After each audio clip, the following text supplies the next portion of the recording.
head, man. Hulu finna pick this shit up. Hulu finna pick this shit up, okay? Anytime she tried to create distance between her and Mr. Combs, he tried to use his network to find her and convince her to return to his abuse. Multiple occasions, he says his employees to lure her back.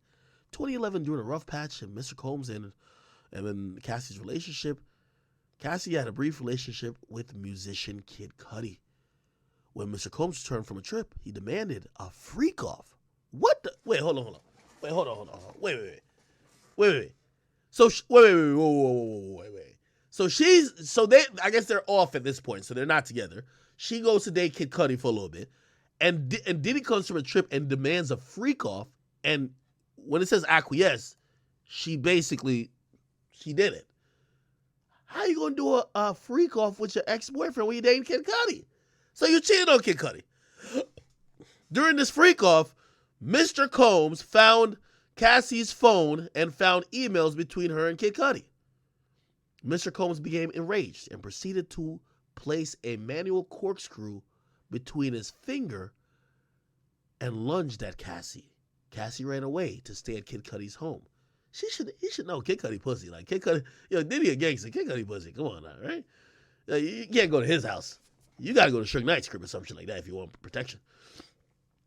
She ran away to stay at Kid Cudi's crib to escape Diddy's wrath. Soon thereafter, one of Diddy's staff members told Cassie that he needed to just talk to Diddy, even though Diddy was enraged. Feeling like she could escape Diddy from Diddy and his network of enforcers, she returned to Mr. Combs. He hit her several times and kicked her in the back as she tried to run out the door. She went to her parents' home in Connecticut, where the mom took pictures of the bruises that he had left on her body. In February 2012, during Paris Fashion Week, he told her that he was going to blow up Kid Cudi's car, and he wanted to ensure that Kid Cudi was home with his friends when it happened. Around that time, Kid Cudi's car exploded in the driveway. I'm finna check my cars again, chat. Hey, Diddy, I only called your girl a side chick. I'm not fucking your bitches, okay? This is what Diddy does if a nigga fucks his bitch, okay? For the record, I ain't do nothing with none of Diddy's girls. I only hated on him a little bit. I call him a side chick. That's it, Diddy. Do not try to blow my car up. Miss Ventura was terrified. She began to fully comprehend what Diddy was both willing and able to do to those he believed had slighted him. 2015, she spoke to a popular music manager at an after party in a hotel suite in Las Vegas. He saw her speaking to this manager and sternly told her to step into the bedroom in the adjoining suite. In the bedroom, he beat her ass. She ran from corner to corner trying to avoid the beating and kicking. When she tried to lock herself in the bathroom, he pushed through, punched her, and kicked her while she was curled up in the toilet. Okay, her screams were drowned out by the loud music playing outside of the hotel suite. When the head of security saw Cassie after the assault, they began to cry. She had 2 black eyes, popped lip, huge welt on her forehead. After seeing the results of the vicious attack, he took steps to conceal his wrongdoing. He forced her to stay at his home in Homely Hills, along with his sons, while there, Diddy FaceTime Cassie and says, yo, you gotta go up and put more makeup on. My son can't see you like that. She did put makeup on, per his demand. She felt that she had no choice but to obey her abuser, even though security guard assistants and friends saw the situation she was in and no one dared to speak or help up. She therefore had no choice but to remain subservient. Later in 2015, while she was shooting a movie in Cape Town, South Africa, Cassie began a flirtatious relationship with an actor. Okay, somebody gonna get killed again. Yo, this is a great movie right here. Diddy clapping anybody who even flirt with this bitch. She spent New Year's Eve with the actor. Okay, this actor finna die next chapter. I could tell. But Mr. Combs soon found out. He called the actor and threatened him. The actor proceeded to call Cassie and tell her, "You really need to call Diddy." Okay, in or around 2016, during a freak off. Damn, they still doing freak offs in 2016? Doing a freak off at the Intercontinental Hotel in Century City, Combs became extremely intoxicated and punched her in the face, giving her a black eye. After he fell asleep, she tried to leave the room, but as she exited, Combs woke up and began screaming at her. He followed her into the hallway while yelling at her, grabbed her, then took glass vases in the hallway and threw them at her, causing the glass to crash around her, and she ran to the elevator to escape.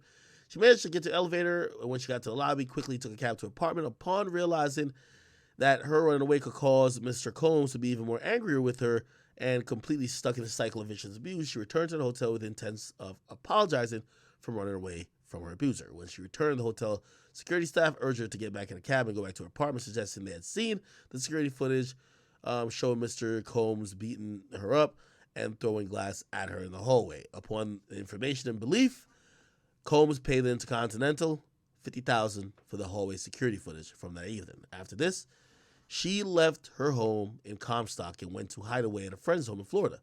James Cruz, the president of Bad Boy Management, tracked her down and told her that her single would not be released if she did not answer Diddy's calls. A woman who worked for Sony Music reached out to her with a similar ultimatum concerning her record. Incredibly, Diddy had even convinced his attorneys to call her at the time and say it's your best interest to call Diddy back. Each time she tried to run away, Diddy and his powerful network would force her back to him. Her tight hold over her life,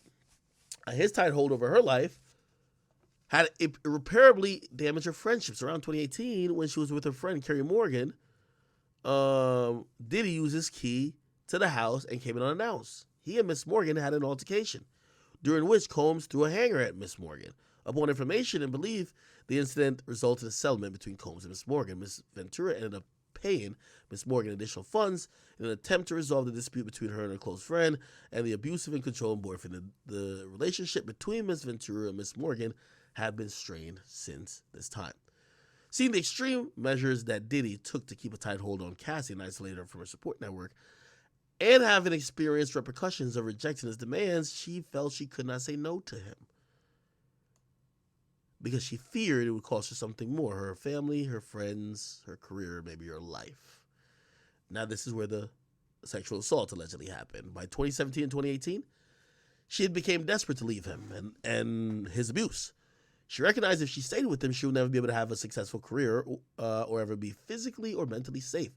She therefore became determined to completely break away from Diddy and his cycle of abuse and made efforts to avoid him. In 2018, she joined Diddy at a dinner at an Italian restaurant in Malibu, California, for what she believed would be a discussion about concluding the relationship for good. After dinner, Mr. Combs and Miss Ventura returned to Miss Ventura's home, which was paid for by Combs. Mr. Combs forced himself into her apartment and tried to kiss her. She told him to stop, attempting to push him away.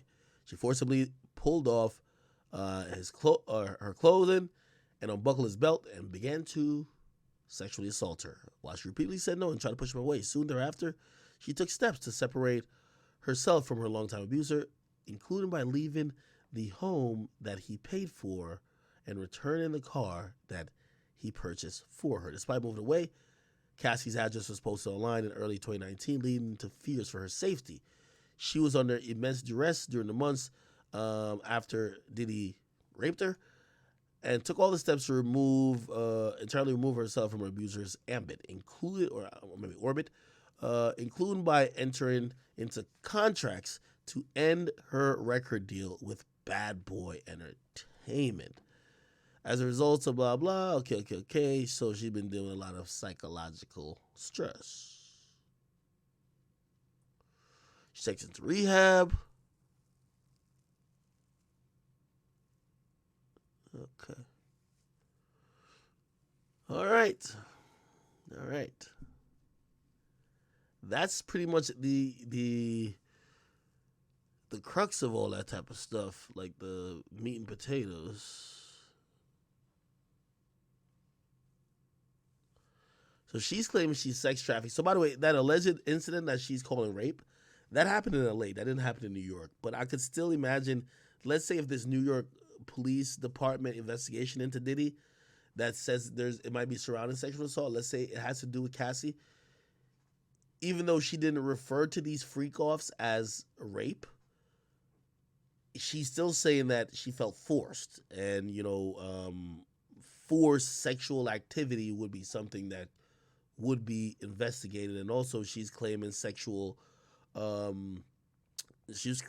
trafficking and a lot of things that kind of reminds you of on some not Harvey Weinstein, what's that name? Jeffrey Epstein type shit. You know